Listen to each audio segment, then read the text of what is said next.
Hi friends, welcome back to my channel and welcome to another video about the Phoenix Writers Readathon. In this video, I'm going to cover our wild card option. This is actually not listed on the PDF. We kind of came up with it a little bit afterwards, but we still wanted to announce it, and it will be announced on social media in a graphic form as well. But the wild card is essentially a list of recommendations straight from the author of Crown of Feathers, Nicki Preto. We asked her to give us 5 books that relate to, or if you enjoyed Crown of Feathers, you might enjoy these books. And if you choose to read any of these recommendations, they will count as any of the prompts that you are not looking forward to. So say you don't want to read a book over 500 pages, you can substitute one of these books instead. So with that being said, let's get into what those 5 books are. Nicki's first recommendation is The Immortals Quartet, and this is written by Tamora Pierce. This is the story told in a medieval world of Dane, who has the power to talk to animals. I think that is such a cool thing. Just a little side note, whenever someone asks me what my chosen superhero power would be, or what my dream superhero power would be, I always say to talk to animals. I basically want to be Eliza Thornberry. I want the ability to talk to animals. I mean, how cool would that be? Or the ability to speak in any language, including any animal language. Yeah, that's my kind of superhero power. But back to the plot. We're following Dane, who is an orphan, and she's on the quest to hone these talking animal skills, to learn more about her past, and to protect the kingdom from creatures of myths and nightmares. And I think that sounds so cool. Honestly, anything she just recommended to us is already on my TBR, so I think that's pretty cool. Recommendation number 2 is the Farseer trilogy, written by Robin Hobb.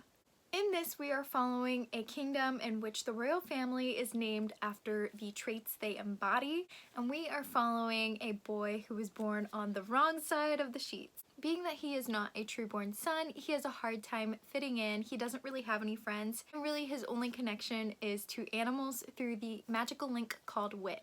However, the royal family really despises this wit ability, and so he has to give up this ability to take on the role of a trained assassin in its place.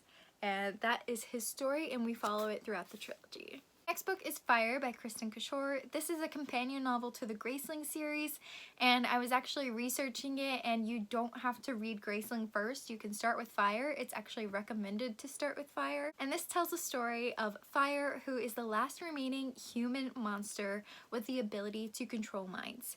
However, she doesn't use this ability because she doesn't want to prey on innocent people.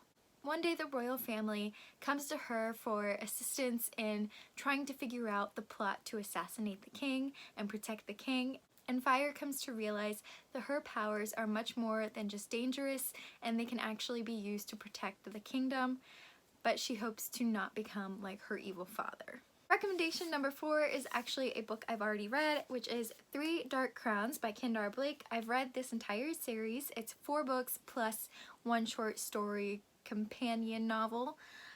It's so good. It tells the story of 3 sisters who grow up together till the age of 7. Each of them have a special ability. We are following Mirabella, who is an elementalist or elementist.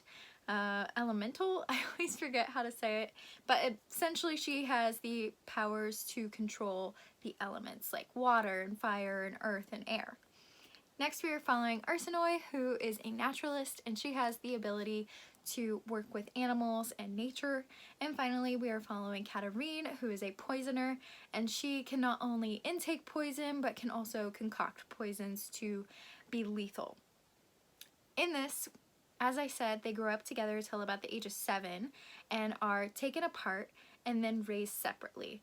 And then at the age of 16, they are brought back together and must fight to the death for the crown. This story is so intense, and I know Nicki recommends it, but I also highly recommend it, and yes. And the 5th and final recommendation is actually a recommendation I make all the time for if you like Crown of Feathers, read this, and that is The Storm Crow by Kaylin Josephson. In this, we are following a princess whose kingdom was attacked by a neighboring kingdom, and all of the crow eggs were taken or obliterated, and their kingdom was decimated. And in order to kind of rebuild the kingdom, she has been arranged in marriage to the neighboring kingdom's prince. However, she really does not want this. And one day she comes across the last crow egg, and it ends up being a storm crow, and she raises it so that she can fight back against the neighboring kingdom. There's a love triangle, there's a really cute friendship, and I really enjoy this story. The Crow Rider is out and the duology is complete, so you don't have to worry about waiting on a sequel. And I believe the same could be said for all of these recommendations, so that's great. So those were the 5 recommendations from Nicki. Again, any of those books within those series or the first book itself will count as a wild card for any prompt you would like to substitute it in for. And let me know down below if you're going to choose any of these, or if you are already planning to, or if you are going to add it in as one of our current prompts. But thank you guys so much for watching. I hope you guys enjoyed, and I'll check in with you in my next one. Bye, friends!